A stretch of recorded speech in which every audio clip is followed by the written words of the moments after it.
I couldn't remember if it was going to transition over by itself or not, so I may have transitioned on Whip Wednesday.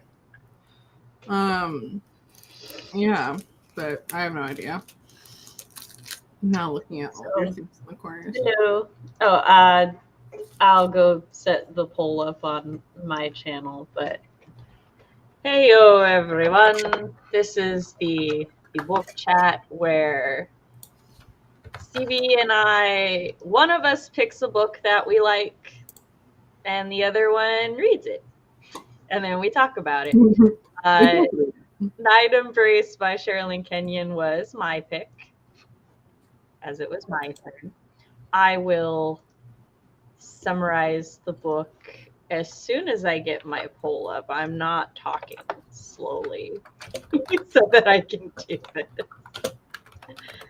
So we will do this before we go live at one point. Have you read the book? Yes. No. Okay. I put something up on my channel. I rearranged my room or my bed. So hypothetically, Storm can sit on the bed right here, and I can pet her. It's like the foot of the bed is right here. But I have a feeling she will not be embracing this, so she might be crawling across my desk. Who knows? Nice. Currently, she is just up to her normal ways of lurking ominously below me.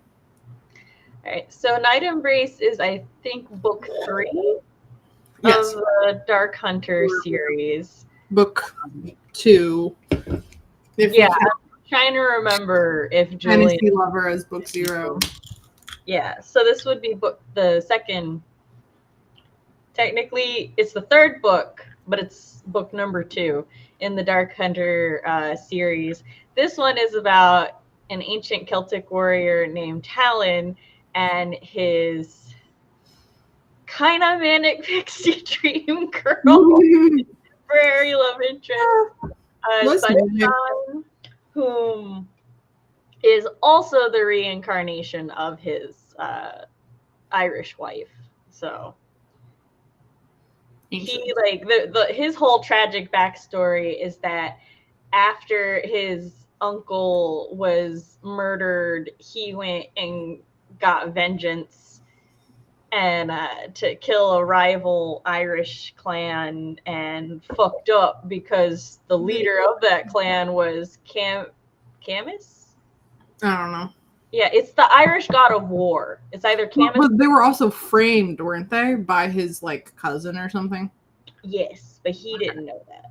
He did not. So, yeah, his cousin killed his own dad to frame him, so that Talon would go and kill the rival clan.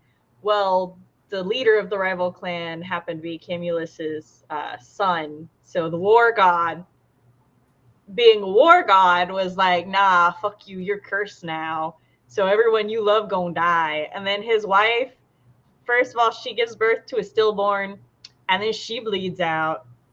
And then his clan's like, oh, to appease the war god, we gotta kill you. And Talon's like, I bet that's fair. But then they kill his little sister in front of him. And then he's all like, fuck this. And then Artemis is like, hey, you want vengeance? Give me your soul. And then they do kill him as well. He does get killed. And he just, well, yeah, because it has to happen on their deathbed. Yeah. Yeah, if you're deeply hurt and live, Artemis doesn't come for you. He's been the Nolan's Dark Hunter for centuries now.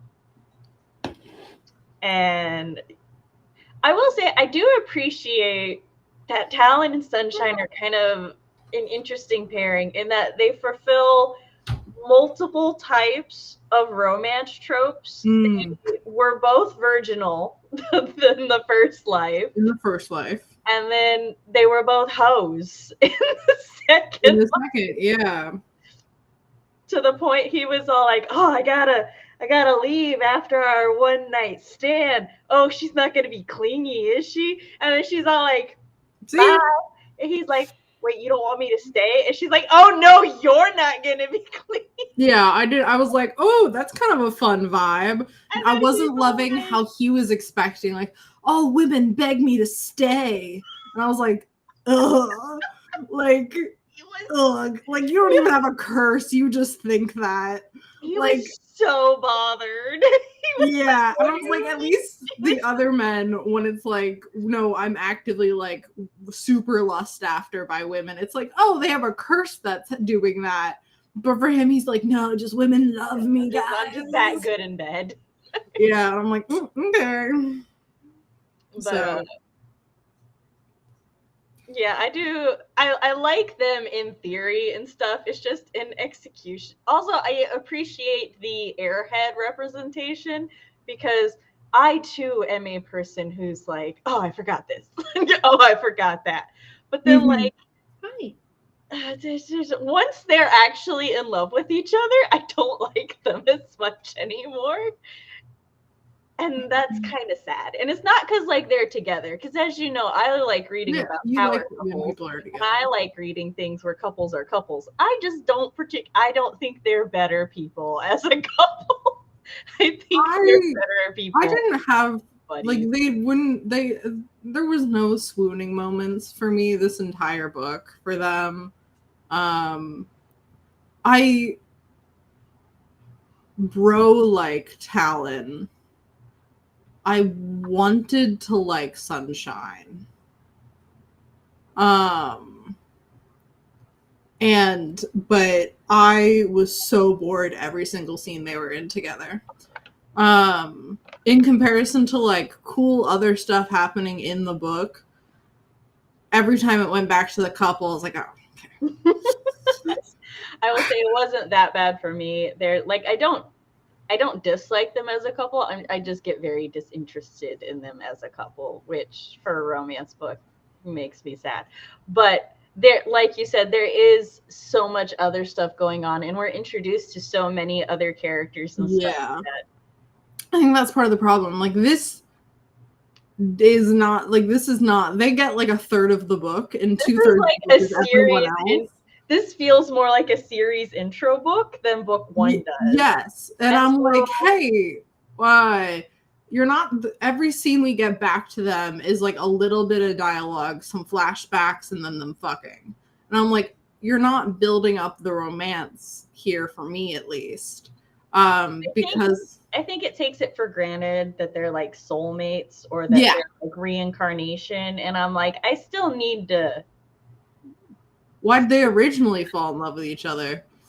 Like he They was were. there for her and not a dick. Soulmates. Soulmates. She She did was there everything for he asked. him. Like literally at one point there was the line No, when he asked her to jump, she jumped. She didn't even ask how high. And I'm like, I know, right? I'm like, sir. um, that's not this isn't great. But I think in the past, it was supposed to be that like it was like a childhood thing, and he like gave up everything to be with her, and she was there for him. And I don't know, he wasn't. He didn't actually give up anything. Yeah, he did because he was gonna be like arranged to another clan princess, and Yeah, that but when actually he's caused like, hey, I'm actually in love with someone else, his aunt and by association his uncle were like, ah, the gods will it. Okay. Like that Oh, was but it did cause political strife because he it didn't did, marry that but other like person. he didn't make the active choice to give up everything. They're like, oh, we'll smooth this over for you. Like, not even they can go against the gods. Like, if you truly feel you're meant to be with this woman. And he's like, and then there's consequences, but there wouldn't have been consequences if his cousin wasn't a little dick. Like, That's okay. We know why this book really matters. And that's the introduction of everyone else. of Zarek, Valerius, An icon. Styx, Vane. I guess Fang's there too. Yeah, I didn't care. Okay, so the only If you say you don't care about my werehunters, I'll just go cry. the only people I remember, Yeah, I was being a lot of names were being thrown at me. yeah, I know you did. is our emo Zurek. slave who everyone's like, he's a monster. And I'm like, I'm not seeing really anything monstrous. I mean, like, he feeds on people, but like, he's just kind of angsty like, and antisocial. Like, makes out with them and bites a little. And then there's the he does feed on people though. The wolf dude who's he does. The wolf dude who's into the hot, sexy, strong, tall lady. Oh, you mean Vane and Bride? I will say Bride is not that tall. I think she's only 4 or 5'4" or 5'6". Damn.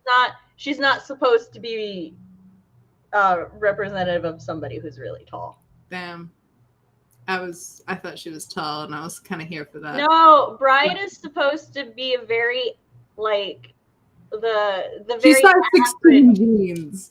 Like they said, size 16 jeans, and they're like, "Oh, she's so big," and I'm like,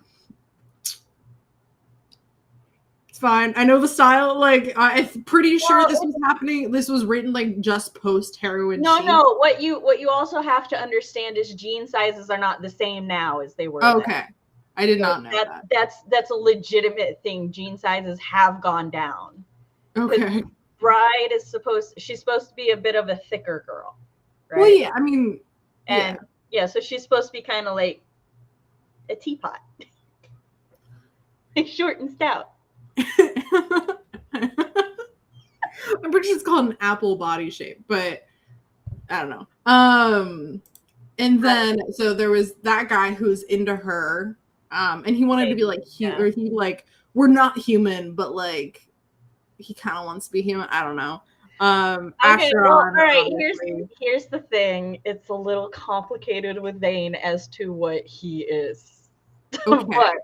But he's a Katagari, and the Katagari are werehunters who they start out as animal, but they can take a human form.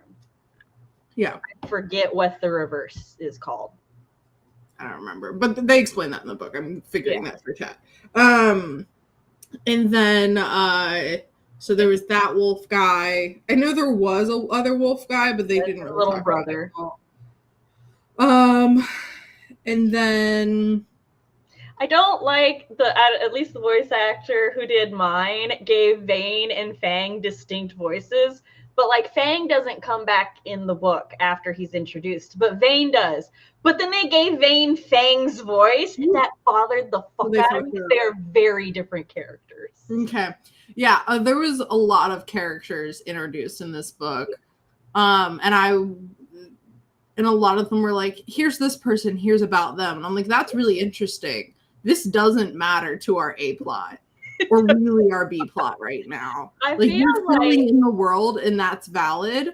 But also, I have a feeling you're going to reintroduce all of this next book because you've already explained a second, like the same concept for a second time because you have to explain stuff to different love interests. No, It's so funny that all of these love interests, all the women know each other and are besties, and I'm like, hey, can we go outside the circle of friends? What it feels like to me is Sherrilyn may have had an idea for I think Fantasy Lover was written, and then the first Dark Hunter book was written, and then that one did so well that the publishing company was probably like, let's make this into a series, and then that's why this book has so much more focus on the world aspect of it.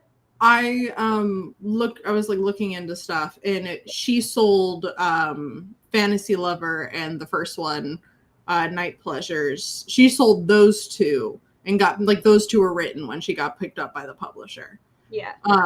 So that does make sense. But there was I don't know if it was word for word, but explaining how the Dark Hunters are meant to fight the other guys, which are descendants from Apollo, I think. And blah, blah, blah, blah, blah. They were that whole speech again. And I was like, we've done this before. This is reiterating something. And then I'm sitting there, I'm like, every book, are they going to reiterate this? They're going to have to, because each book is, while it's a series, it's supposed to be you could pick up book 12 and just get all the world. I know that's technically... I know that's a thing, and that's somewhat Yeah, I don't what I'm look. I doing with don't like that mine, but either. also I was saying that I was like, yes, I know. Okay, yeah. I'm also It's curious like how an the other anime books are when gonna. you. It's like an anime when you start watching the episode and it's all like, "Hi, my middle child is learning to deal with that with my hero," because at the beginning of every episode is, "Hi, I'm Izuku Midoriya," and he just goes, "I know." I've been here before. I'm the fact that I'm curious to see if every book they're gonna be like, if you pick up the stone, it's gonna hurt your hands, because we've done that twice now. And I'm like, I know this is the mechanic for getting the soul back, but if that is going to happen every book, also I'm like curious how it's not going to get like super repetitive very, very quickly. I don't remember how it works for all of the Dark Hunters, but the book 5 or 6, Night Play, is actually it's a werehunter novel. Mhm. So that one, at least, we don't have to worry about that because Artemis doesn't own the souls of the werehunter. Have you finished do you want to keep doing the summary? I suppose I should. So that's the romance is our A plot. The romance is basically just Sunshine and Talon kind of like being fuck buddies a bit. That was rearranged by Bacchus. Mm-hmm. And then with poor intention. Then finding out that they're like soulmates and him trying to protect her from Camulus, Camulus and Bacchus are also like trying to get revenge and release Apollonie the Destroyer, which this is the first time that there's so many plots happening. I fucking love that goddess. I am so glad you got to hear about her. I love Apollonie. Okay, they're like, she's the big bad. Don't worry about it. Okay. They're like, oh no, she'll fuck us all over. And Sam's like, I love her. And I'm like, I'm getting two different vibes. No, she has made a vow that if she is ever released, she's just destroying the world. That's what she's going to do. Okay. And she has no regrets. This is her plan. But I love her. So okay. It's okay. Very typical Sam. She angry and she justified in her anger. And it's the fate's fault. But anyway. Okay. Yeah, so they're trying to release her because they're like, oh yeah, she's an apocalypse goddess. So technically she's not an apocalypse goddess, but now she'll bring about an apocalypse. Yeah, she will bring about an apocalypse, and they're like, yeah, then she'll like reward us and give us power. Yeah, this is what they think. And then but they're stopped from doing so by our gang of heroes. And then Talon and Camulus, like, they have to duke it out, but they never get to duke it out because turns out Sunshine is the granddaughter of the Morrigan, and so now they can be soulmates forever. And Acheron was like, hey, Artemis, I'll be your sex slave for like 2 weeks, or how long? 6 months? I don't remember. I don't know. And she's like, yeah, have Talon's soul. Let me tell you, when I first read this, I'm like, I don't know if I'm supposed to be rooting for them or not, because the narrative feels like I shouldn't be rooting for this, but this Artemis? is weird. Yeah, for Artemis and Acheron. Oh, no, I think it's totally, you're not supposed to root for it. At least that's like my reading as like an adult. Look, at the time, romance novels were going in a weird direction, so I was really hoping that's not where this series was going. Yeah, I had no trust in anyone. I was only 3 books in. I think our B plot is because we're trying to stop the apocalypse. A bunch of Dark Hunters are brought in. Normally, Dark Hunters are like only supposed to be one per jurisdiction because Artemis is a paranoid bitch, and she's like, I can't have an army of superpowered, angry, revenge people like band together. Captive. Yeah, so if they're if they're too close together for too long, they start to lose their power. So. Other than Ash, their like mentor guy, because he has to train them. He's immune to a lot of things. So there's that. They have this whole like, will Zarek betray them and stuff, and much like with Bakugo, I never doubted him. No. I was like, no. There's a scene where he's given pottery, and I'm like, no, this is a bully breed. That's what he is. He's like a dog that's a bully breed where everyone expects him to be terrible, but it's like, no, he's like, he's not. He just wants to be loved. Perfect. But they're like, oh no, he's breaking our rules and sucking blood. And I'm like, people are into that, honestly. Honestly, like, look, he wasn't hurting nobody. She seemed like she had a good time. Yeah, and she'll forget after a couple of minutes, not poorly impacted at all. Other than some blood loss. But like, I don't know. Other than some blood loss, casually. I like him, obviously. Okay, so I don't really think there's a lot that we can talk about with Helen and Celine that we haven't already, mainly because, like, we've already said everything we wanted to say about their romance, and like you said, their romance actually only takes up, I'd say, a third of the book, and the rest of the book is about the world building and the other characters. So I want to ask you about the other characters. I want to do my little like rating the book and stuff first. Okay, go ahead. I would give this book probably, as general as a book, 3 out of 5 stars. Oh, that's not as bad as I thought.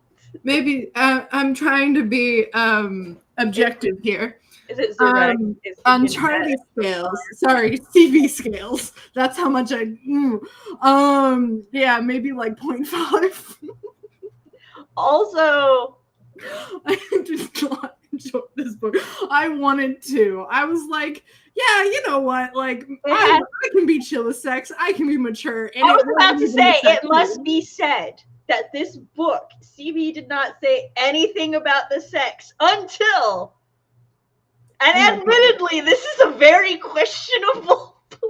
They're like, I don't even remember the emotional beat leading up to it. They're just like, I think it was when, because he was gonna ask Cupid to be like, make her not love me anymore, and Cupid translates to her hating me, which is wild. Cupid, make her hate me, and it doesn't work. And Cupid's like, wait.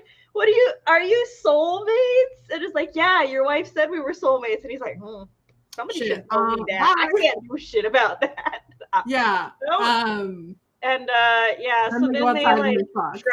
they drive away like angry and desperate, and then they like have to pull on the side of the road, and then they fuck on his motorcycle. I'm like, is this a back road? Is this a highway? I was figuring they're like still in the city. I don't know. They're just fucking. I was like, there are many places that one can have sex and have public sex in a book and stuff that I'm just like, it's people's thing. That I'm concerned about. It's also like a balancing thing. I don't. People are driving by. So. I was like, whatever for a lot of the sex. There was one sex scene where I think he's working out and stuck upside down. And I was like, this is actually so funny. Like, I'm pretty sure this is supposed to be a sexy scene, but I'm like laughing through it because I'm just imagining like the mechanics of he was like, doing pull-ups. And then they're like, let me with a lot of oral sex. And I'm like, what? I need to know the logistics. So that was, but I mean, whatever. I was like, whatever through all the sex scenes, like totally just like, well, wanting like speeding up to 3 times speed, and being like, okay, I would skip this, but there might be plot, but that wasn't even the sex scenes. There was just so much going on. and I struggled to care about any of it. I'm sorry. Because the things that I do find interesting, they're like, dangle, dangle, yoink. And I'm like, oh, wait, that was the only thing that I find interesting. Oh, you mean the thing that you're planning on doing to your readers? Yeah, except my main couples are cool. I know, I just thought it was funny because And have cool you did plot. I'm only calling it out because you did the exact same motion during Whip Wednesday. Yeah. I was like, wait a second. Yeah, but I'm better. I'm different. It's different. No. We have to take a moment to where we're like, yeah, I still don't like it when they do it to reading, I'm like, this is educational for me to read and figure out what I don't like as a reader. And I was okay. Like, I was okay with how Wolf's thing was handled. Like, the dangling that in front of and then taking away. Or the Wolf. Viking boy. Well, yes, Wolf, the character. I'm super interested in that. The whole, like, people forgetting him. Like, super hyped. Wish he showed up in the book other than the first conversation. Considering he was mentioned later. He and Talon have been friends for a century. Yeah, they talk about him later, but I'm like, are you gonna call your friend your best friend while you're having all these emotional turmoil things? No, he's doing things. Apparently. Hi. Sorry, Storm. But I will say this is Chris's favorite Dark Hunter book. He had read up to, I think, the 9th or 10th one, maybe. Wow. So but can't relate, but okay. I like this.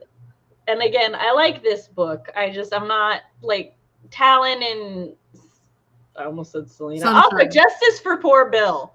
Constantly being compared to these men. Yeah. Another thing is I just don't. I figured out at one point in this book, the reason I think some of this series is not going to hit for me is because I don't like the tortured man stereotype, like, or trope. Like, I don't like that archetype in romance where the tortured person man redeemed by or shown like a softer side of the world through love and like I don't like that trope, or I don't like dislike it, but I'm like, this does nothing for me. Like, this is Are you apathetic towards it? I'm apathetic to it. I'm like, okay, like I like it one time, but I'm not going to be able to enjoy a series of it. Like, already in this book, and I'm like, oh, the stone thing again. Okay, which I understand that they're formulaic in a good way. Yeah. Like, it's a good formula, but the formula is not for me. But what about Zarek? Okay, but he's different. I'm hoping that his book will be different because I don't know, he's weird. I will say that I do think the main men of the first 3 books are more similar than a lot of the rest of them. Yeah, I do get Julian and Kyrian. Okay, I wasn't sure if I was going to add the wrong syllable at the end. Kyrian mixed up. My favorite character, what the fuck is his name? Nick Gautier. Yeah, that's my favorite character. I fucking love him. Yeah, honestly, the best part of this book, hands down. Him and Zarek, funny combo. Wish we got the rest of the car scene instead of just seeing the aftermath of it. That made it sound like they fucked in a car. Probably. They didn't fuck in a car, that we know. But because we talked about the motorcycle thing earlier, I just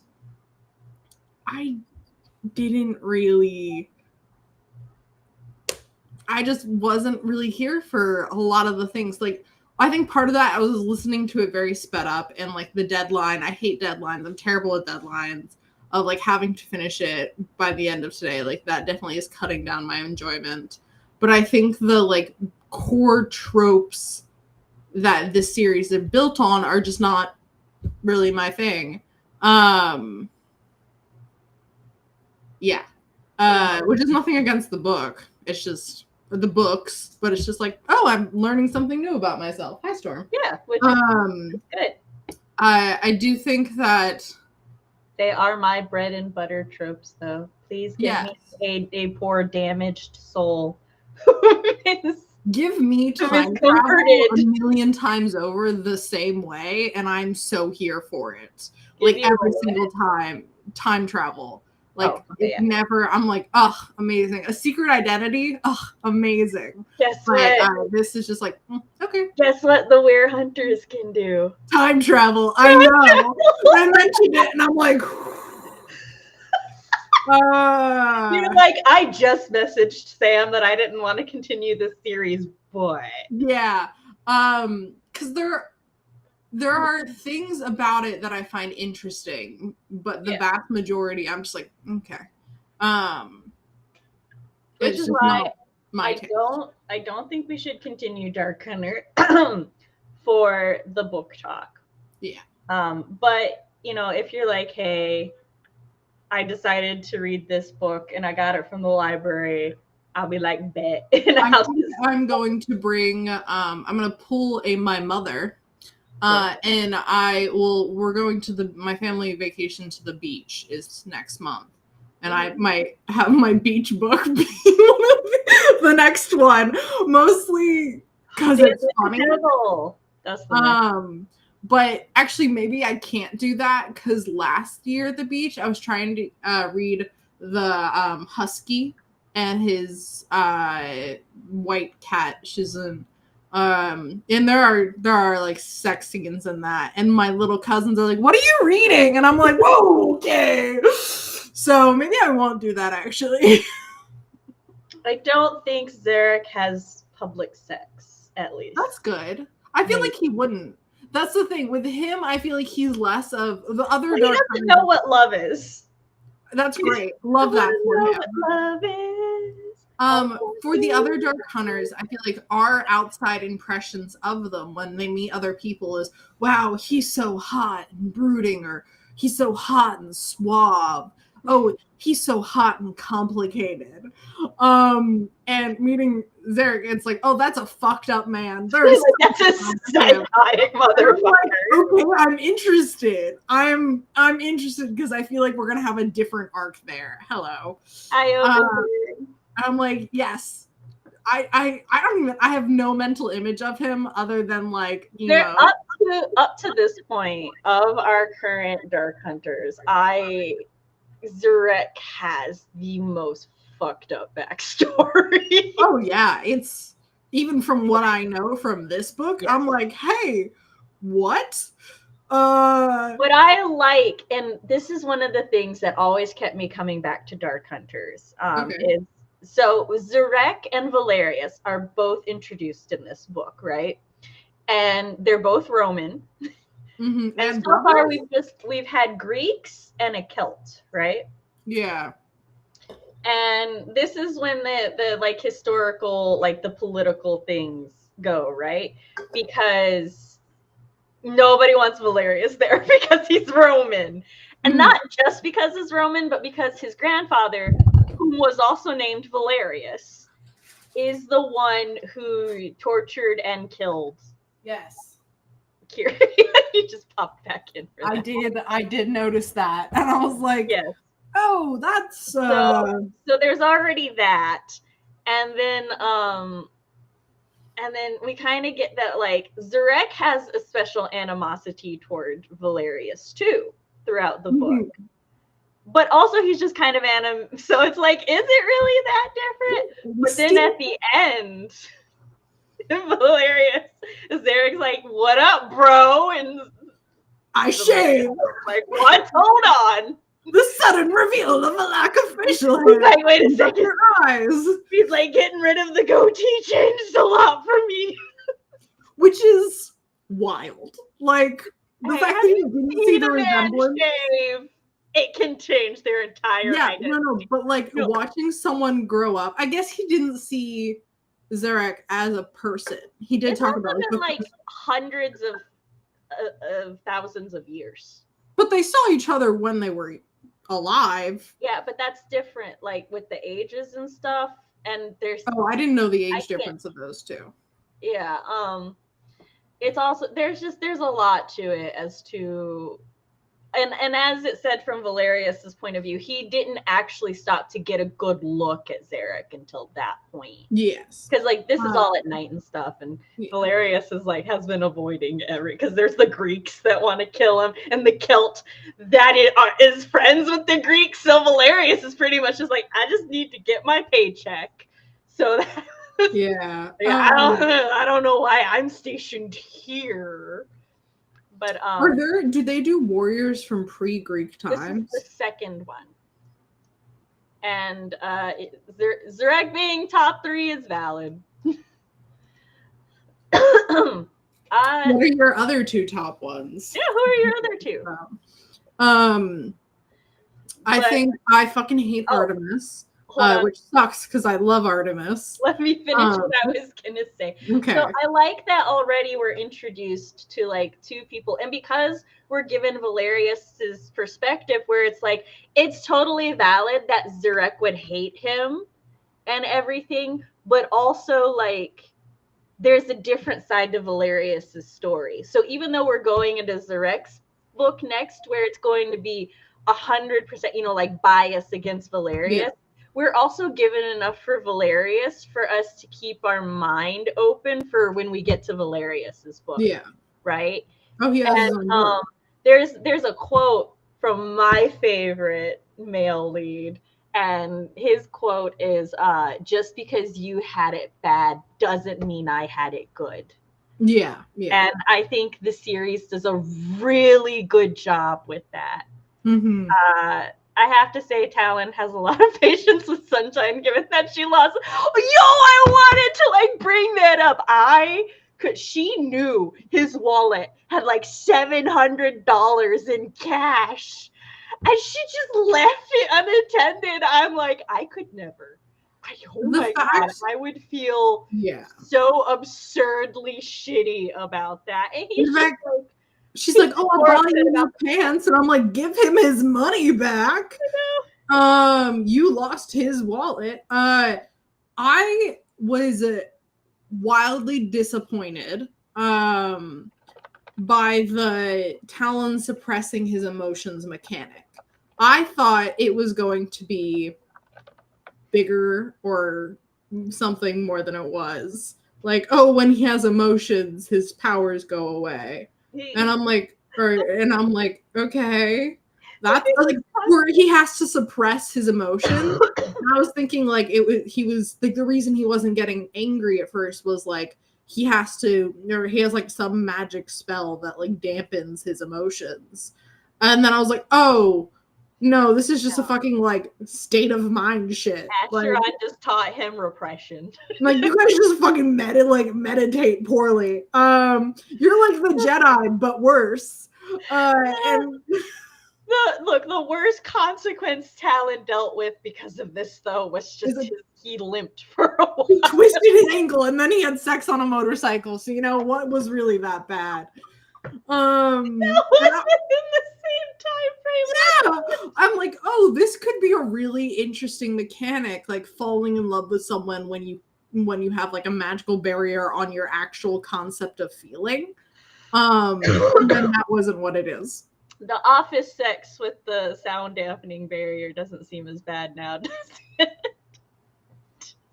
No, it still does. It still does. They lock the door. Fair.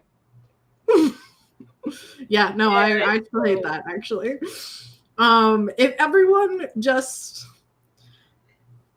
stays in their own homes, locks their doors, closes the curtains, then they can have sex. How I do want to point out how cool though is it that Talon has guard gators. Oh no, I love the alligators. I fucking love that. Nick and the alligators are my favorite characters. Wait, who in the alligators? Nick, that's fair. Yeah. I misheard you. I thought you said the naked alligators are, and I'm like, I mean, they are, but why do we point this out? Sunshine, okay, so Talon being like, hey, we're in danger, stay inside because I do have to sleep. And she's like, oh yeah, I'll just go outside to paint. And I'm like, ooh. So if you're outside, She just meant on the porch. I know, but for protection. like these are sneaking. He's asleep. Like, ooh, it's fine. I don't know if alligators like a dog could bark for help. I don't think they can hiss. Yeah, I was gonna say they can hiss, they can attack. They would give her ample forewarning to be able to get back inside. What if the alligators were stealth taken out and then she was like, I don't know. It just, it's fine. It's fine. I'm dramatic. In Vane's book, they're pretty worried about the gators eating them, so. Yeah. Gators, fine, but it's not. Even immortals fear gators. Also, I learned a fun fact about alligators and crocodiles. Apparently, alligators can stick their tongues out, but crocodiles cannot. Oh, when I lived in Texas, we had a bayou right behind our house. And I always get alligators and crocodiles confused, but one of them, whichever ones are in Houston, would like attempt to crawl into our yard. Did they have the fat faces or the skinny faces? I don't remember, Sam. This was half my life ago. But we would go around like outside the gate down to the water and stuff. And there was a pecan tree back there, and we'd like collect pecans and then make sure we don't avoid the alligators or crocodiles, whichever one. And one they like the smaller ones were able to get through our fence, and then our dogs would want to like play with them. Everyone was fine. But well, I hoped so, but yeah, that was a thing. Also, can we just say that something absolutely devastating happened in this book that is sort of Talon's fault after Vane did him a super solid. Oh, the sister dying? And him just like fucking through it? Yeah. His pregnant sister and all of her babies died. Yeah. I was like, maybe I understood that wrong because we glossed over it real quick. I was like, were other people protecting the werewolf? It's actually it's a really big plot point in a couple future books. Oh, good, because it wasn't in this one. Because like at first I was just like, is that actually Acheron or is it like Styx fucking with Talon? And then like it does not brought up, and I'm like, no, wait, I remember that is actually a really big deal. Yeah, it happened, and I was like, maybe like she and like the baby she was carrying died, and I'm like, which is still bad. Yeah, but the other kids were fine, or like they're not treating this like it's the absolute like devastating tragedy that it is. So I'm like, maybe I'm misheard and I didn't care enough to go back and check, because I was like, no one's reacting to this the way, and we don't hop back over to the werewolves for the rest of the book. So I'm like, okay, they're being depressed. I know, but I'm like, they're not helping nobody no more. We didn't get like a revenge moment or anything from them in the book. And the fact that it was treated like, oh, it was Talon's responsibility and he just didn't, and oops. And I'm like, this is not an oops moment. Like, sir, this is saying like, hey, you should like you should go be like, hey, my life is forfeit because I failed my job. Like, no, not that, but I do feel he should have done something to at least express his remorse to Vane and Fang, because they did set it up that the sister like wanted to. Well, she was going to die regardless. Yeah. But not all of her babies. So no, the puppies were going to be fine. Yeah. Orphans, but fine. So I was like, okay. There's a lot of orphans in the Werehunters. They're in a war. That's rough for them. It is. It's very rough. If they or I guess they can't travel once that sucks. It's because like once they get pregnant, they're locked in their default form. Yeah.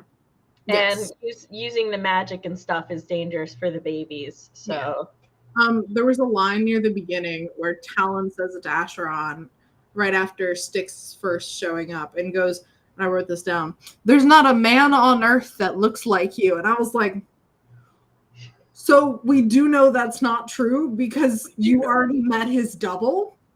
yeah, but he doesn't know that. Yes, but that is such a like heavy-handed, like, there's not so, you don't have a twin, obviously. Yeah. And then Acheron went fucking pale. I'm like, yeah, it's a twin.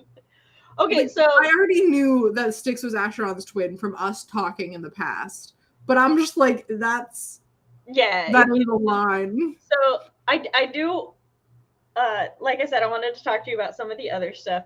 Okay. What is your current impression of Styx? Because I will tell you, like, yes, I have future knowledge, but I also very distinctly remember what I thought of both Styx and Acheron at the end of this book. Okay, so I know my vision of Styx is slightly clouded because I know you love him a lot. And at one point, I have like a very vivid memory of me in my car and you explaining his entire lore to me, but I don't remember a lot of it. So I just have a general impression that he is a mistreated baby boy. But my impression would be, yeah, you were treated wrong, but now you're making it everyone's problem. Calm your tits. That's a valid read. And then, but then they're also like memory, and I'm like, has he been memory whammied by someone evil? I don't know. There's definitely shenanigans happening, but so far I'm like, you're either really like over dramatic, but also like, it's not your brother's fault. It's not his fault. Your parents suck. In general, your parents really suck. Acheron, I feel so bad for. Supposed, like, I don't know the fucking sex drugs thing and the sister dying and him not helping. I don't know what that's about. I think it definitely happened. I'm not like Talon where I'm like, oh, he wouldn't do that. I'm like, no, he definitely did that. And that's why he's been a nice person to you guys for all of this time, is because he probably feels hella guilty. But also, Acheron is willingly giving himself up as a sex slave to help his children, brothers get a better life that he can't have. So MVP currently. Not gonna lie, kind of an icon. I hope he's not secretly evil. It seems like he was a shit person, but it's been 11,000 years. He's allowed a character arc. I'm curious about his past, but as of right now, I'm like, oh, he was probably horribly mistreated. He found solace in drugs and sex.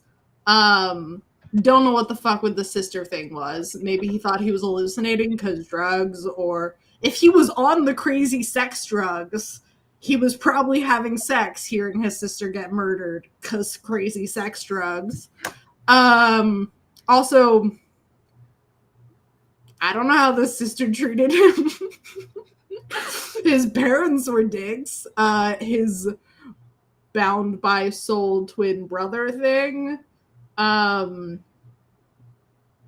Yeah, I got no idea. Styx was probably like told every single misfortune that ever happens to their family and kingdom was his brother's fault. So it probably had growing up with that poisoning his mind.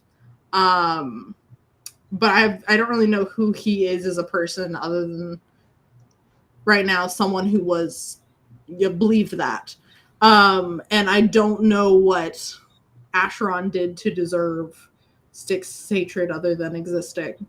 So yeah, that's my take on the twins right now. All right, so I will say that like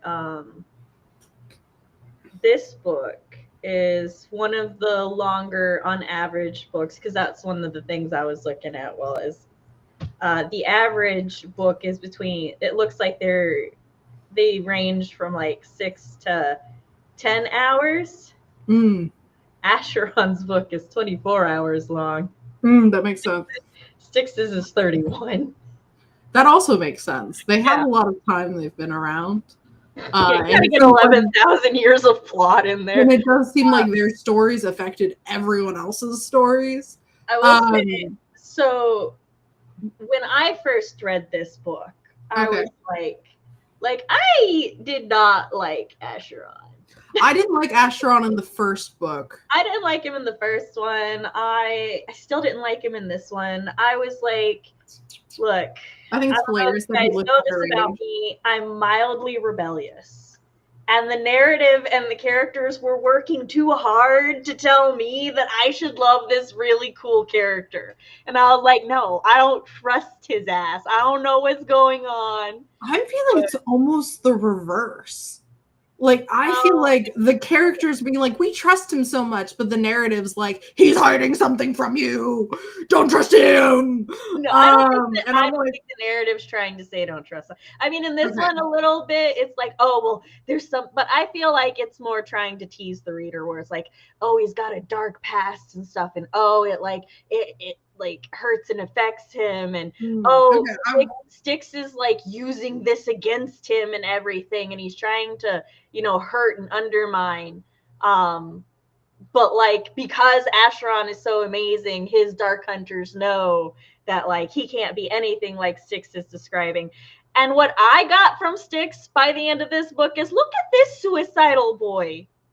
Look at this boy who just wants to die. Because like when he was supposed to stab Acheron to release Apollomy, he doesn't. Like, Camulus and Bacchus are getting really pissed at him because they're like, fucking kill Acheron. But what is Styx doing? Hey, bro. Hey, you suck. Hey, you know how. I do feel like Styx was using the gods for his own advantage. He knew the exact buttons to press to get under Acheron's skin. And so it's like, more than anything, he was trying to like make Acheron lose control and release those god powers. And I'm like, this motherfucker just want to die. Yeah, I was not getting that he was. I definitely like he had a different plan from the gods, and that was interesting. Yeah. And then when he talks to Artemis and them, he's like, I was in the Elysian fields. And I'm like, so he's been dead before. And like Elysian, like, you don't just go to the Elysian fields. Heroes, You're rewarded. So like, however he lived his life and stuff, he was allowed to go to the Elysian fields, and now he's back. So I was like, this motherfucker just want to die again. Yeah, like, I do get that, but also I'm like, there's something he wants to die again, but I feel like instead I'm not getting the impression that that either of them have ever approached this like a rational conversation. Oh, no. And like, it's like you want to know what the fuck happened, that this is where these two are. Also, but I also feel like they never attempted anything that wasn't batshit insane between them. It's also like really interesting because it's like, oh well, we need Atlantean blood. These two are twins, but only one of them has Atlantean blood. I texted Sam about that. I'm like, are they just gonna end up? Why don't they use Styx? Like, he has half god blood supposedly, but he has the other half of Atlantean, and I suppose that it was an Atlantean god. At the yes, Apollomy is an Atlantean goddess. By the end of the book, because of things that like Acheron says, like, you can very easily figure out that like Acheron is Atlantean and Styx is Greek. And it's like, and they shared a womb, and it's like, we have no further details. We do, but it's like, you know, it's the ancient civilizations, so you're like, okay, gods do things. So. Yeah, I was like, okay, are the Atlanteans a different set of mythology than the Greeks? Because I feel like the other stuff, they're actual mythologies and pantheons, and then Atlantean, it's like, the Atlantean, they did have their own Parthenon. within the series. Also, I'm like, Atlantis is not real, Sam, right? Like you're not telling me that Atlantis is real, and I just missed that. First of all, there is actual there is proof that Atlantis existed at some point in some way. We just don't know how or when. I'm like, but I'm not like out here growing up with like the Roman mythology, the Greek mythology, the Egyptian, and the Atlantean, and I just missed that. But I'm talking purely within the world of Dark Hunter. I understand that yes, Atlantis had its own Parthenon. Yes. And at the time that Atlantis had its own Parthenon, the Greek one was really early in Greek's history. I hate that Styx's parents are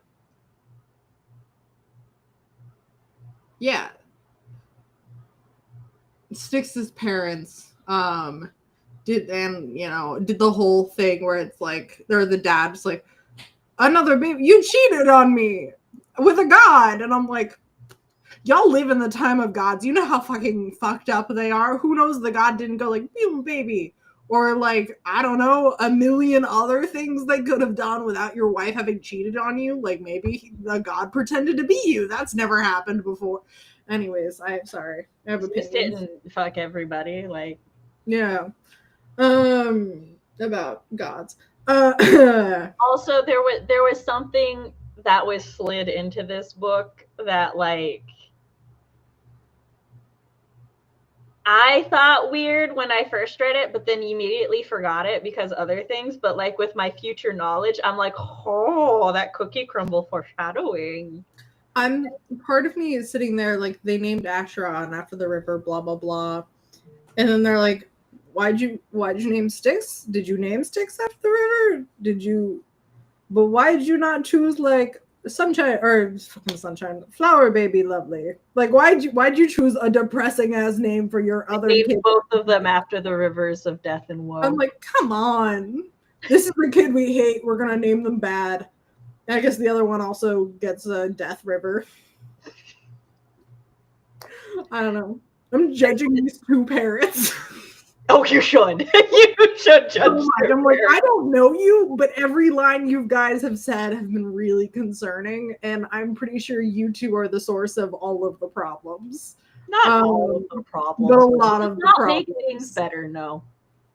Apollo is the source of 90% of the problems. It's very, he gets it from his dad. That's fair. Yeah, but do the werehunters fully just eat people? No, they just make jokes about it. Cool. Because I was curious. I was like, we're being introduced to them, they fully eat people. And I'm like, people? Or just like people?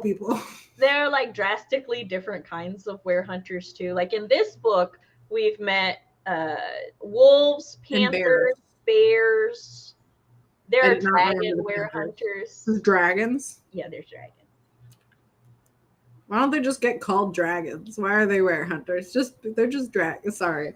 Because they're not just dragons, because dragons don't have the power to turn into people. Not these dragons. You're right. Werehunter dragons don't, but why? Because in order to get werehunters, they were experimented on. And they didn't like that. Yeah, it experiments that travel genetically. But King Lycoan, he married. Oh right, they talked about this. I remember now. Yeah, he married an Apolite, and she died when she turned 27, and he was like, "Oh, not my boys." Mm-mm. And so he started hiring people to perform genetic magical experiments until he came up with 2 different lines of species, and it's like his 2 sons were merged with animals. Oh, that's very Full Metal Alchemist. Yes, but it's like, so what ended up happening, because all the animals and the people magically merged, so then you had one line that was basically the animals that could now turn into people, and then the other line were people who could now turn into animals. Rough. I believe at least one of his sons was turned into a dragon. So Honestly, it's- win. I think the royal lines are the dragon and the wolves. I think those two are the yes, equal level of mythological beings, wolves and motherfucking dragons, same level. Have you seen my research on wolves? They might as fucking well be. Hey, don't nothing kill them. Just gives them mild indigestion. My dad was doing a teaching adaptation to his like second graders, and they have to like design an animal and like choose what adaptation it has and why. And he was very specifically, I was like, can I do dragons? Because I was sitting during this class. He's like, no magical creatures. And I'm like, okay. And then the little girls that were sitting with me, we basically just designed dragons. They have wings and scales and they fly, and we're going to describe why. Wolves can control the temperature of their paws. That's great. They're not dragons. I'm just saying. Well, look, it Wolves depends on are really cool. They're no, awesome. I'm just saying, like, on as far as the levels of like magical goes, yeah, it depends on what you're thinking of when you think dragon, because a lot of draconic myths are just giant lizard that flies and breathe fire or no, they don't get to breathe fire in most mythologies. That's the thing. Well, the dragons I'm talking about, still, if we're comparing like worms, giant. No. You can't do that because no, you can't become a dragon elitist. Because you know what?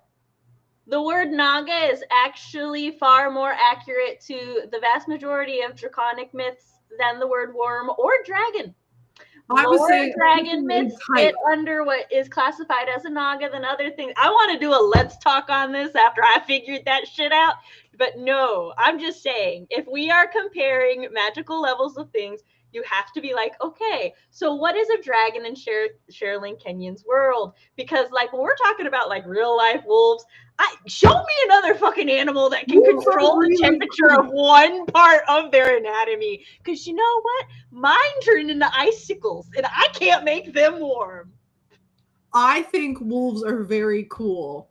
I was saying, as a concept, dragons, a purely fictional and wide range, or purely fictional, wide range of different creatures and magic levels and subclasses from around the world, subcategories from around the world, and then comparing that to the very cool real thing that are wolves. I was like, that is such an amalgamation of different wild world-ending, universe-bending concepts. First, the really cool, really real wolves, and I'm like, those are two very different conceptual.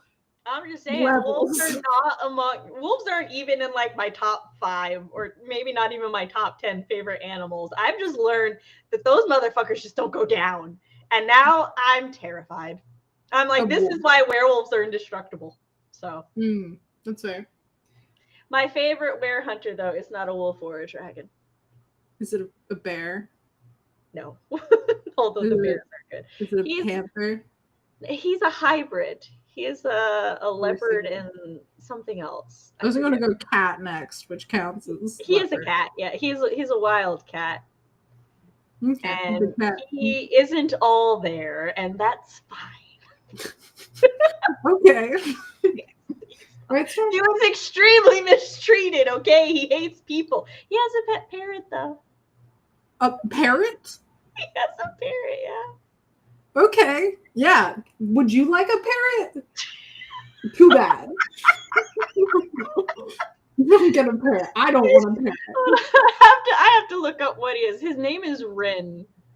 Rin? That's a cute name. I like the name Rin. Yeah, and he lives in Sanctuary. Oh, he's a Tigarian. This came out before Game of Thrones. Tigard.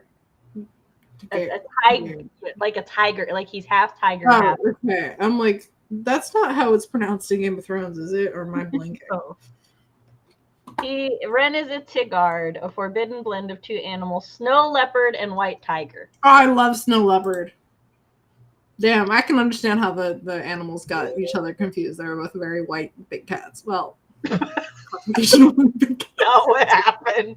I know, but it's funnier if it did.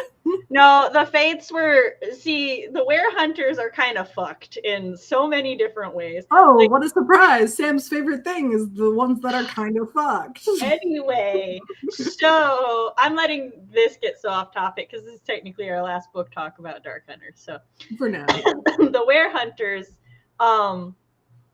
so, you know, King Lycoan, he was like, I will save my sons from their fates, right? The Fates be petty bitches. And they were like, we don't like that. So they were like, so we're going to make it so that now all Werehunters can only have kids with their soulmate. And they don't get to pick their soulmate. Oh, he has a monkey, not a parrot. That's my bad. Oh, I'll get you a monkey. Actually, am I your monkey? Yeah. I didn't even think of that. That was funny. Thank you for correcting me. It has been over a decade, and I knew something about it sounded off. But that's why I like pulled up the profile.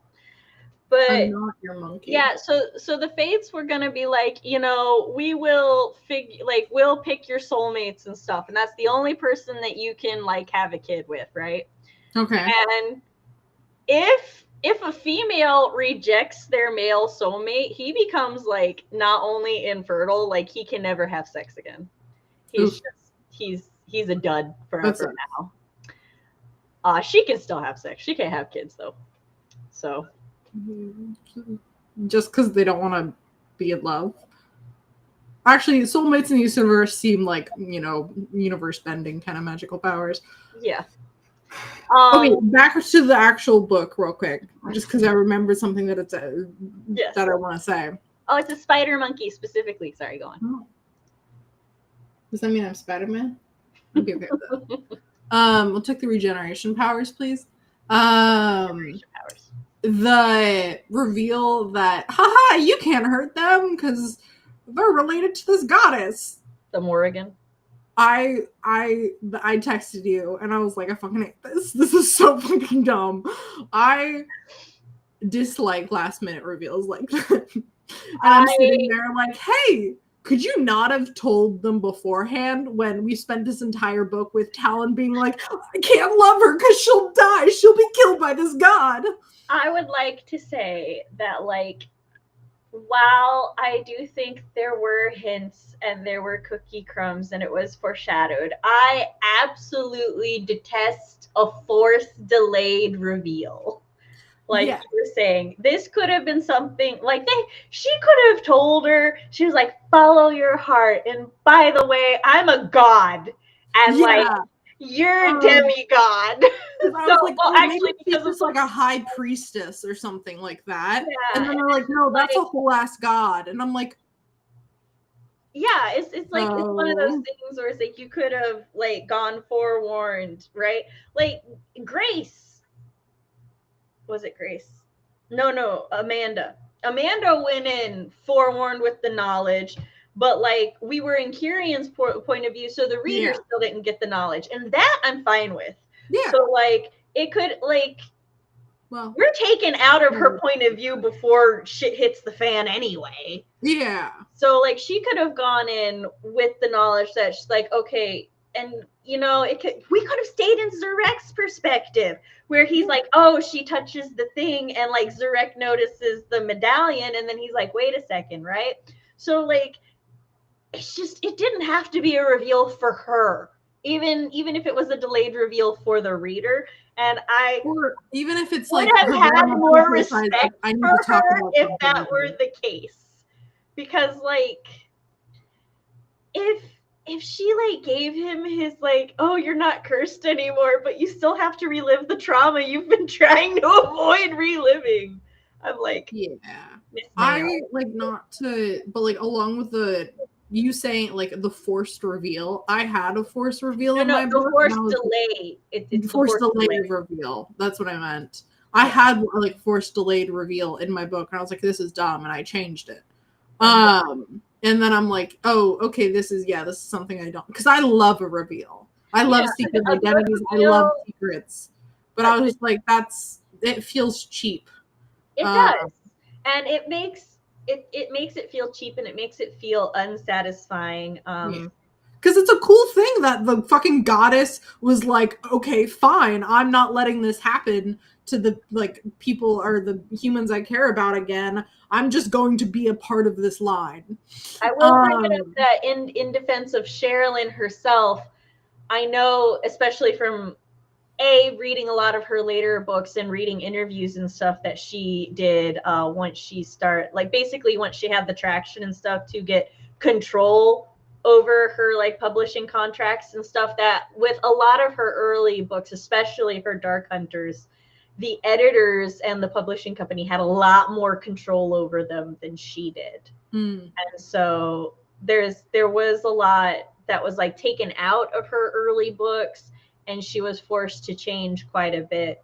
So I'm hoping, I'm erring on the side of benefit of the doubt that was something that her editor, her publisher made her do, especially since it felt like she herself was gearing up for like, maybe, because it felt more like the foreshadowing was leading towards Sunshine would be protected from the Morrigan or by the Morrigan, but then like Talon would become the new Celtic god of war. Cool. Because they were like, because they explained that with Celtic gods, if he like challenged him to battle and the god lost, then they lose a portion of their power to the victor, right? They skip that up. So I thought Talon and Camulus, I thought they were gonna duke it out, even though I read the book before. I thought there was like Sherrilyn Kenyon McQueen is a really good writer, and there are definitely points, like a noticeable amount of moments and points and plot decisions through these 3 books of hers that I've read that feel anachronistic to everything else. Like lines here and there, or like reveals that are weird, and I'm like, you did something very similar to this really well, and it seems weird that all of a sudden this is not landing right, like not landing with as much like grace and finesse as you've shown yourself to have. And like all we can really do is speculate about it. Actually, no, we're just gonna call her up and ask. I would fucking love to. She lives in Nashville. She's like, hey. Hey, Sherrilyn, can we go out for lunch? One Southern dyslexic author to another. I didn't realize she has dyslexia. She is. She was like, when I found out she was dyslexic and a mom of 3 from the South, I was like, can that be my future? I was stalking her Instagram, and it's such mom energy. There are so many, like, oh my god, so many pictures of her like food, like her meal of the day. I'm like, this is such mom energy, and I'm here for it. And then like her fun little outfits and pictures of her fans, and she has like for one of her conventions, she has like has like Sherry with an eyes like times of events and stuff written on like a chalkboard, and I'm like, I love this vibe that is happening here. I'm like, I know you're a New York Times best-selling author, but I feel like you're one of the moms from like Scouts. Like, I got to meet her once, and it was for the release of a book that she was co-writing with Diana. I don't remember her last name, but I read the book series. Very good series. And I was very pregnant with Michael. I was like 8 months pregnant with Michael, I think.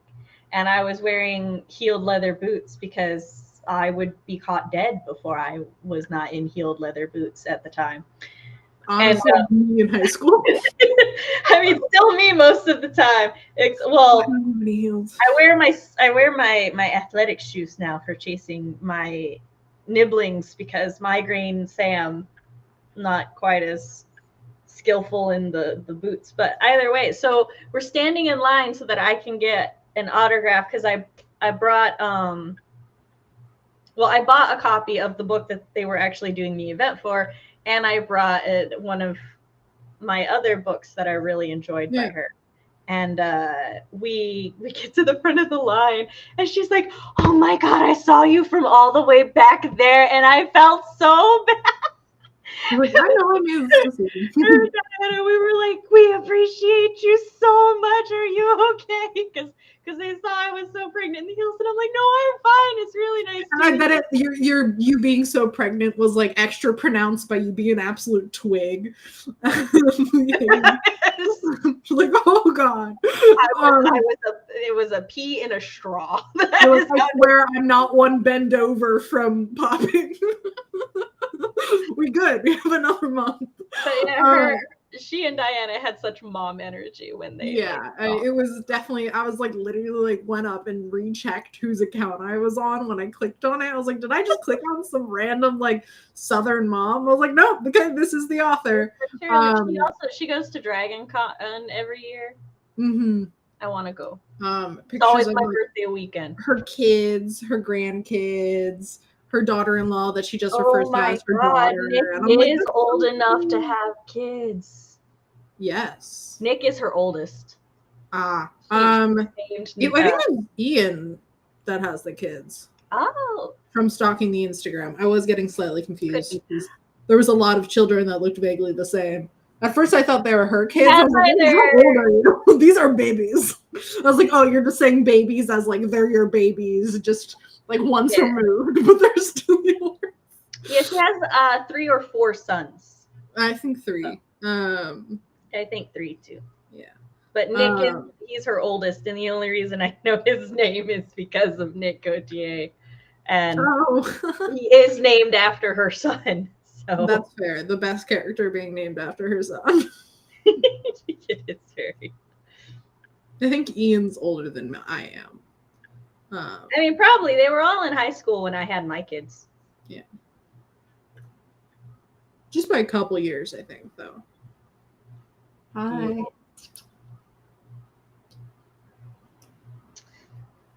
Also, she's released a book about Simi that you don't know who that is. I don't. Simi technically was in this book. You just don't know it. Okay. I'm not even trying to guess because there's so many fucking characters in this book. There was a lot of information given in this book. Yes. And pretty well done. Like, I feel like I retained a lot of it for the speed I was going through. But it was just like, okay, there's a lot happening here. I think it's because of the speed of which you and I usually speak and exchange information. Yeah, and then I also was listening to it at 3 times speed, which is not how, if I was not rushing for a deadline, I would be listening to it. Now, I had to listen to this book and An Ember in the Ashes at times 3 speed today to make 2 different book conversations. Which is wild. I thought you were re-listening to it. And then you were like, no. And I'm like, oh, okay. No, I was going to listen to An Ember in the Ashes and then start Night Embrace yesterday. And then just finish up whatever I didn't finish yesterday today. But Chris gave me my shot. And at I felt so bad because at 5, I told one of my children, I was like, just let me take a nap until 8 and then we can watch Ghost Hunt. Like, I woke up on and off and my child was playing on the computer and they're like, are you still tired? And I'm like, yeah. And they're like, they patted my head and I went back to bed. I woke up at like 7:30 this morning. Oh my God. I was like, okay. So I slept like 13 hours and I'm sitting there and I'm like, all right. I'm like, I still have plenty of time to read Night Embrace. And then Violet posts in the Nostalgia Train book club. And she's like, let me know if the time for this stream today works. And I was like, son of a bitch. I was like, how fast can this thing read to me? So. Yeah, I was about to say what our next book was. Oh, yes. Our next book is The Grandmaster Demonic Cultivation. Shout out, Rowan. This one's for you. I was considering doing the second book in the Ascendance series or Ascendance whatever. I was gonna say Ascendance trilogy because that's when I read it. It was an Ascendance trilogy, but I'm like I want to jump around, and I have done so much fucking research on this book, and I was defensive of Scum Villain because it needs defending. But this one, I'm like, okay, I love this book, and I'm really excited to have an analytical conversation about it. When you messaged me and you were like, you were shipping Nick and Asheron, I was like, this is Scum Villain's influence. No, okay, I thought they didn't meet until he was an adult. I was like, haha. To be fair, I called it a crack ship. You did. I did. But no, this has no, well, it has no, they were born in the same year.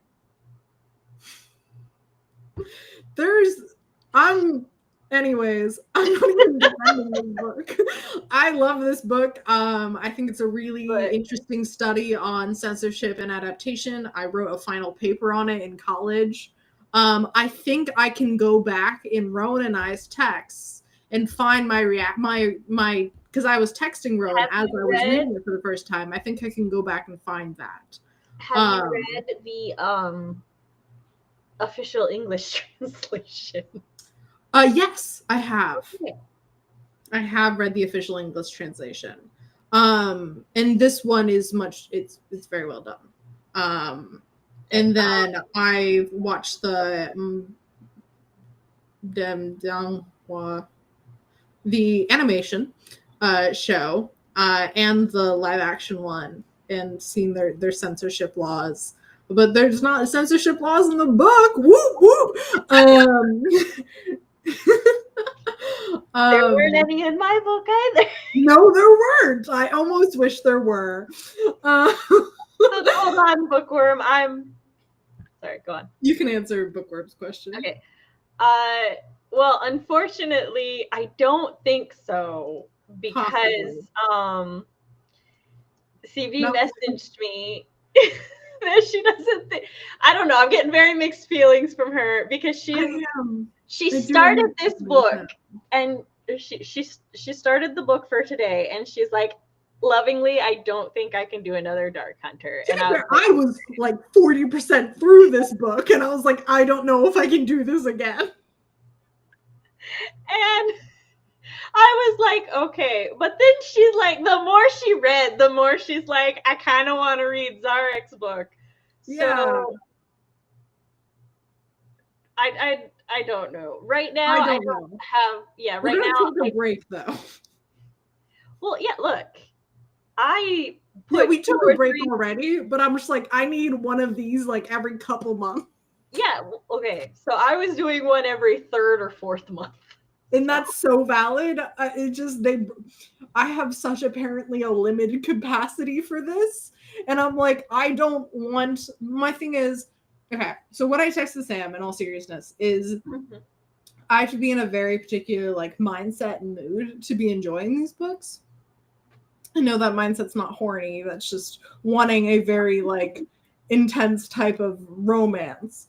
And I'm not in that mood very often to like, that's what I want to read. And so with reading these, and I'm also a chronic procrastinator. I have ADHD. And so I put off reading these to the last moment because I won't be in the mood for reading them. And then I'll end up having to like speed run them and not enjoying them, I feel like, as much as I would if I actually read them when the mood struck. I'm going to start sending her. And I feel like that's kind of a disservice to the book. I'm going to start sending her a different date. The one I post publicly. She doesn't check my public schedules anyway, so. No, I don't. But then I just speed run it before that and then not enjoy it as much. No, because you'll be like, I just started it, and I'm like, okay, streams in 2 days. And then you'll like put off. Then I'll put it down for a day and a half. I don't know. I know. But so I don't know. Perhaps we shall and we'll talk about if this is feasible, but maybe what we will do is do like a pop-up book talk. Yeah. So we must speak with our graphic designer about this. Whereas it'll be like a pop-up book talk. So it'll be like CB was like in the mood to read it, so she read it, and then of course I just immediately reread it, and then we'll do a pop-up stream the next day. Because I can retain the memory of the book, especially if I'm like taking notes. That sounded like I was shading you. I wasn't purposely shading you. It's just a thing we've talked about before. How if you read another book, you'll lose memory of the book. No, that's not what happens. Or you'll... No. I have a sub-threshold of OCD. Okay. And my OCD tells me I'm not allowed to read another book until we talk about it. I don't have that. I won't forget. I don't have. All right. No, so I don't forget things. Like I told you, like my memory compartmentalizes to the point where I remember my exact thoughts the first time I read this about certain characters and stuff. So that's when not we were talking about False Prince. But I see you were trying to shade me. I wasn't. That was just the situation. But for this, luckily, I don't have to remember my mindset when I read it the first time because I can go look at old Snapchat videos and Rowan and I's texts. She cheats. I am cheating 100%. And then maybe we can do a reading of the essay I wrote because it was really only based on the first volume. So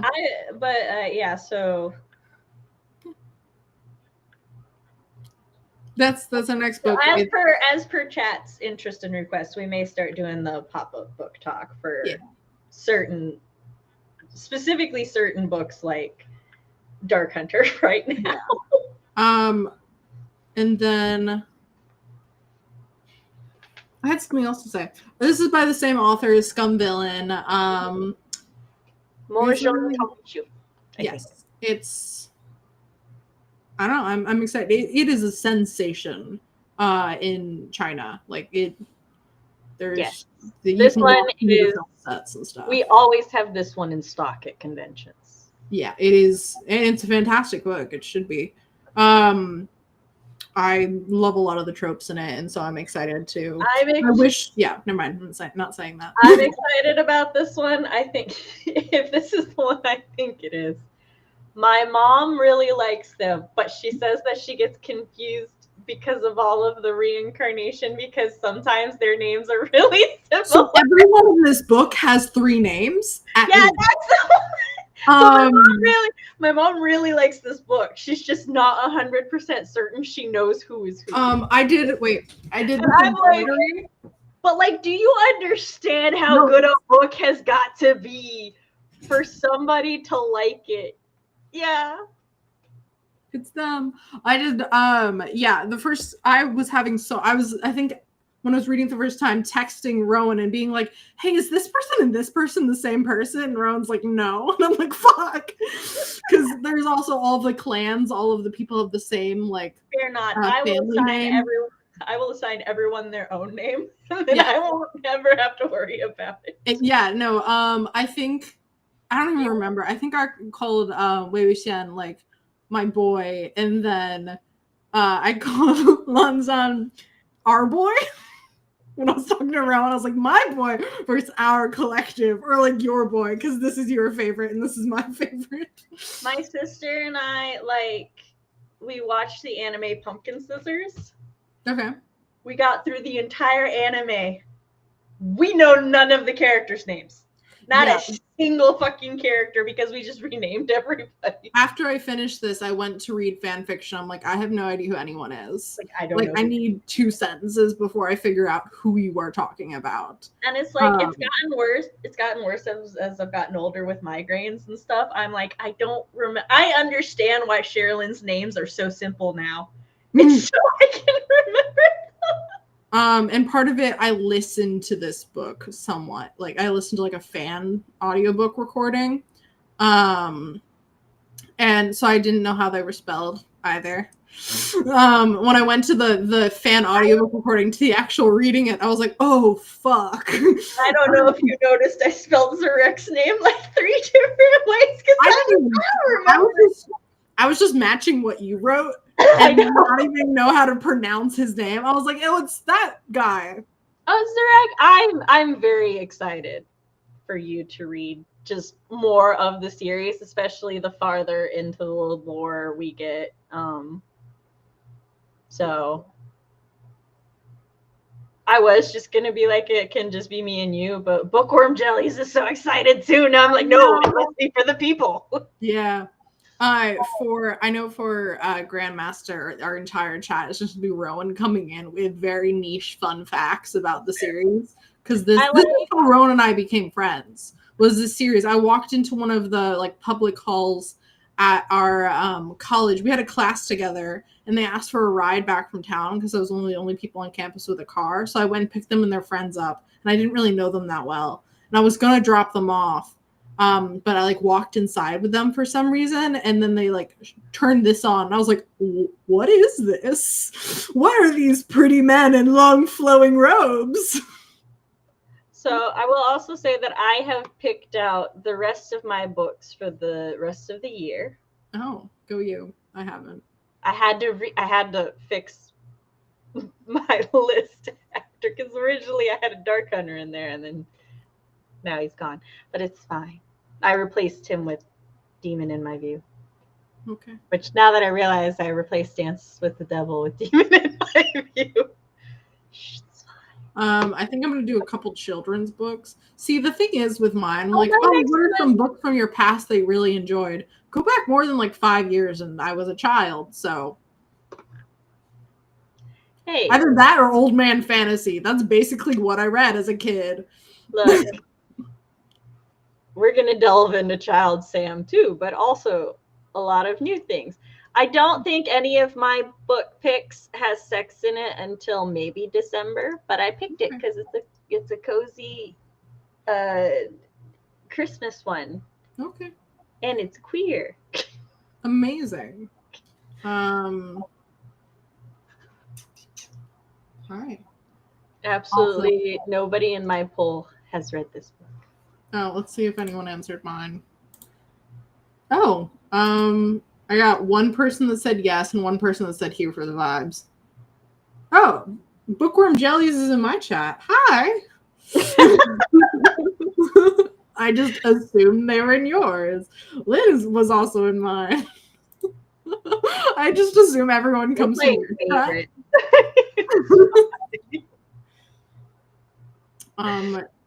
I have no more thoughts about this book. I mean, I probably do, and they'll occur to me over the next couple hours to actually having my brain to like contemplate on the book, but not as of right now. I hate the name Sunshine. Sorry, that's the one. Hey, what of the children's names would you have preferred to be Storm, Sunshine, or Rain? Storm. You know what? I should have known that. It's a fucking cat's name. Or Cloudy Day. That's awful. Yeah, she said if there had been another child, it would have been Cloudy Day, so she was really glad her parents stopped at 3. Oh my god, every time they said the god that cursed Talon, I thought they were just saying like cumulonimbus. Like I was like the cloud god. I know they're not saying the name of a cloud, but in my head he's the cloud god.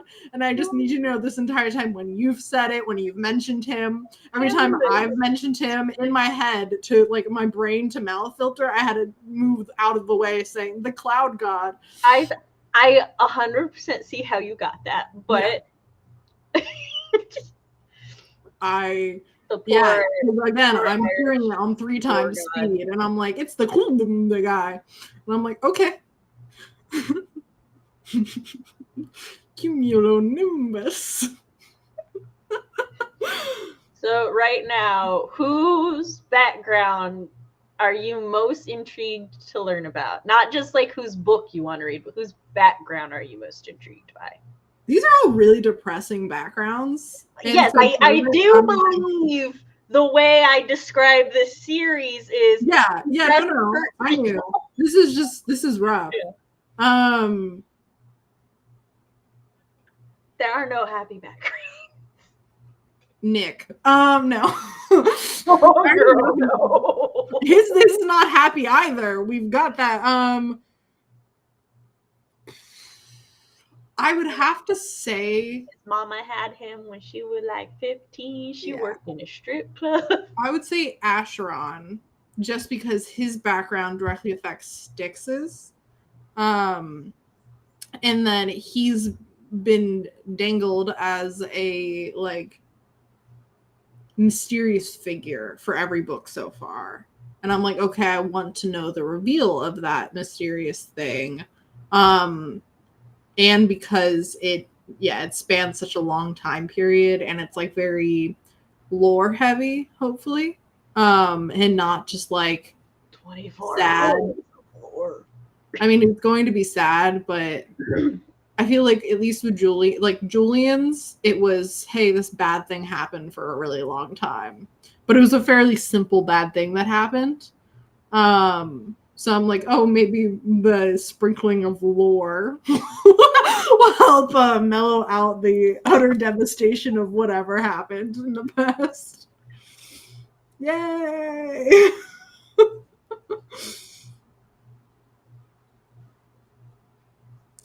Yeah, they're just kind of depressing books. They're like a fun combo of depressing and horny, and it's weird. It's a weird combo.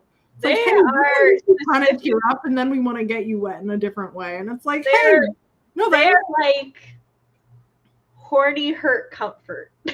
Yeah, and I prefer normal hurt comfort with some like found family angst and some time travel because I'm always there for time travel.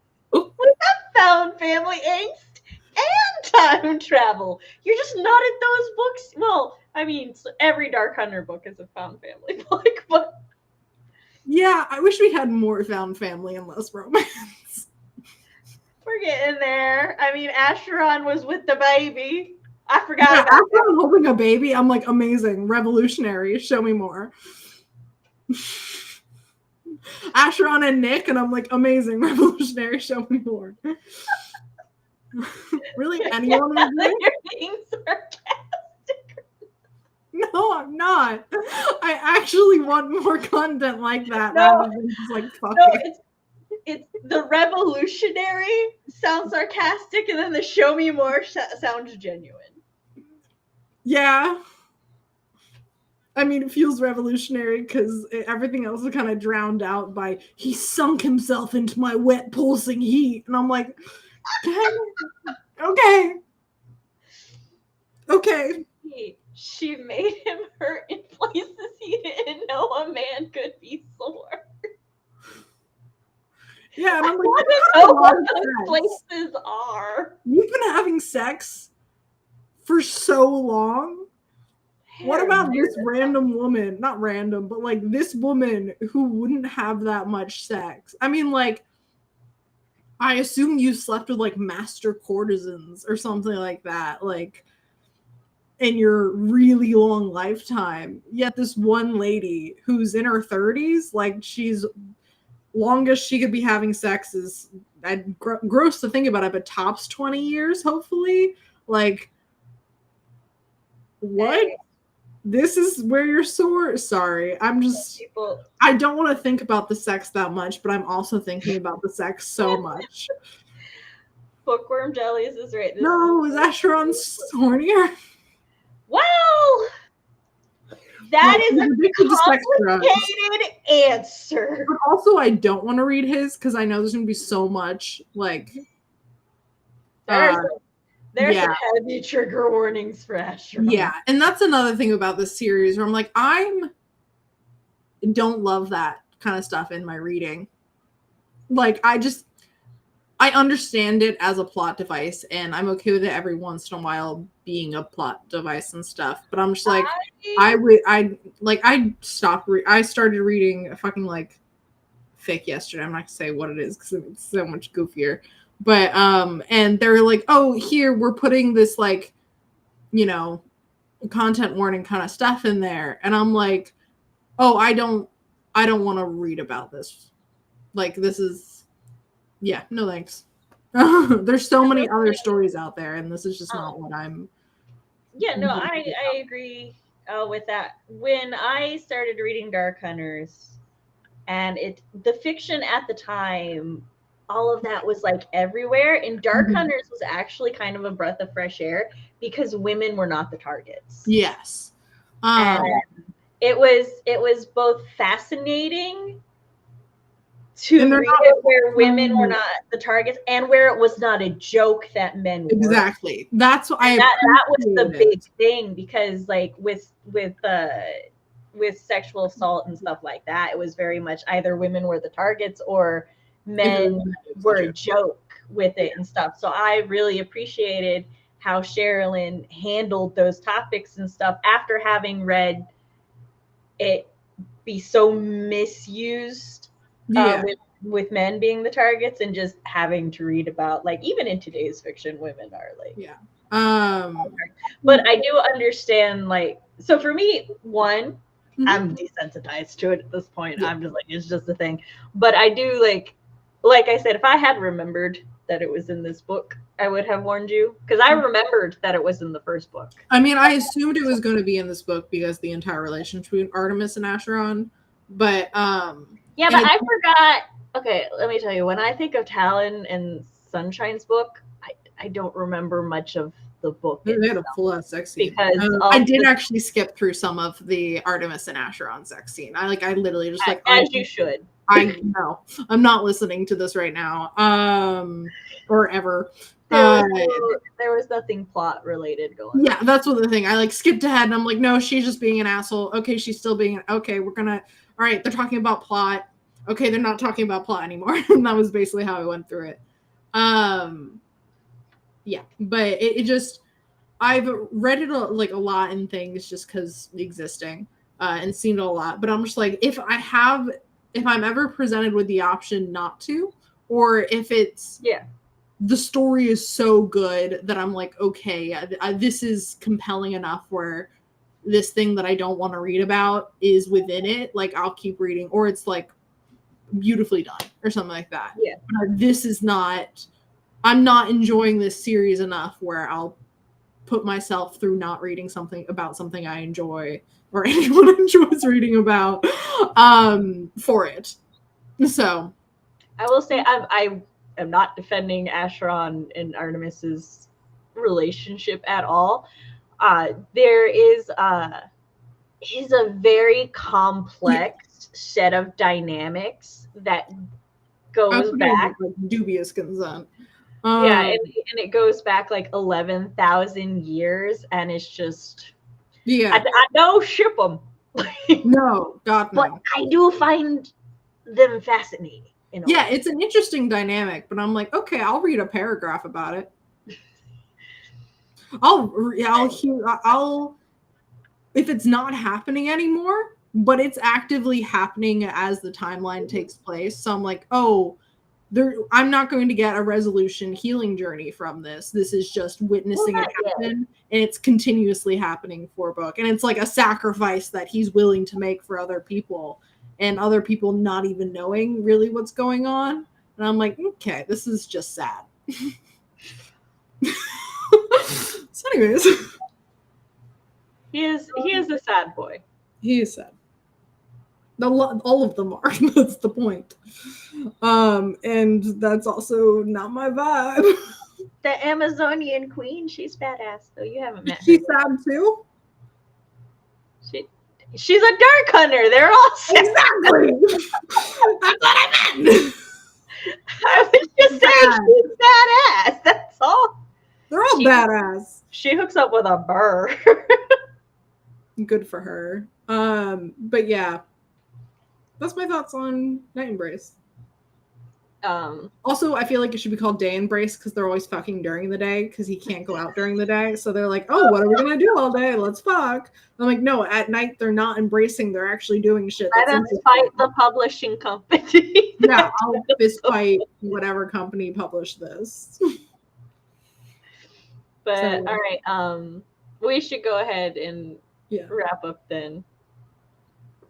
And join us next time for the Grandmaster of Demonic Cultivation, Modal Yushi. Also called a million other translated titles, but Grandmaster is what I usually call it. Yeah. Thanks for joining us. We will be streaming together tomorrow for the Monday stream. And then Whip Wednesday will be Tuesday this week. So yes. We'll see y'all then. Bye. Bye. Thanks for joining us.